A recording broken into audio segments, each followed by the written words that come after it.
It's not the size of the dog in the fight, but the size of the fight in the dog. That statement captures the importance of desire. Too often people mistakenly look at the externals and assume that the bigger dog, bigger man, or bigger group will win the fight. Usually that's true, but quite often the smaller one wins because of a greater internal desire. History is filled with examples, but today's Morning Minutes in the Bible on Traditional Tuesday will look at just one as we discuss how 12 insignificant men took over the world for Jesus Christ. Think about that first Pentecost after Christ's resurrection when the 12 apostles timidly waited for the promise of the Holy Spirit. On that day, the Spirit came with power, and those 12 started a world-changing tradition that continues to this day. Preaching.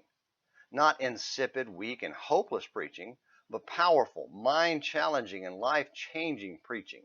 Preaching that God had raised Jesus Christ from the dead and established him as King, reigning from heaven as Lord and Christ, Acts 2, verses 32 through 36.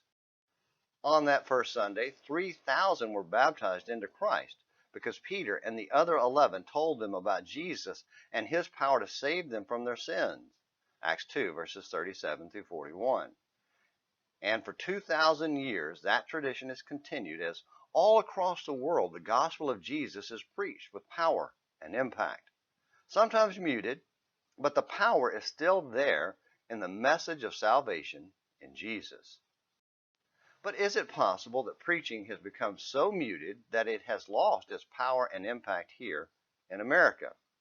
Have we become so timid that we quietly acquiesce when, in the name of public safety, the governing bodies order us to stop coming together in an in-person assembly to worship God, long after there are clearly established ways to minimize the risk of exposure to the COVID virus, and while many other groups are allowed to gather?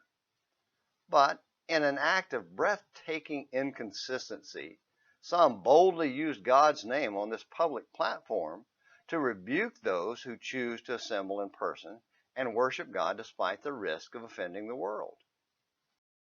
What's even worse is how we water our preaching down out of fear that we might offend anyone who doesn't agree with us. Even, perhaps even especially, those who blast their brethren for openly defying the government order to not assemble. Is it okay to condemn our brethren who won't wear masks, but not okay to preach against sins like fornication, adultery, and homosexuality?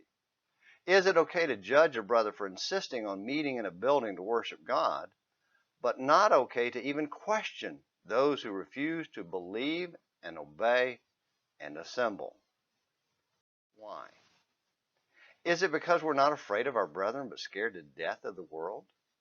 Have we become so enamored with this world's goods and its goodwill that we dare not challenge any unbeliever for Christ? Has inoffensive and ultimately ineffective preaching become our 21st century tradition? The apostles and their first century followers knew they were taking on an arrogant world ruled by Satan, 1 Corinthians 1, 18 through 24, and Ephesians 6, verses 11 and 12. The battle for the mind rages on today, and we are charged by God to fight all false reasoning that rejects Christ and his truth, 2 Corinthians 10, verses 1 through 6. The question for us is, do we? Or more importantly, will we? Yes, of course, we're the little dog in the fight, but the little dog can win the fight if it is filled with Christ.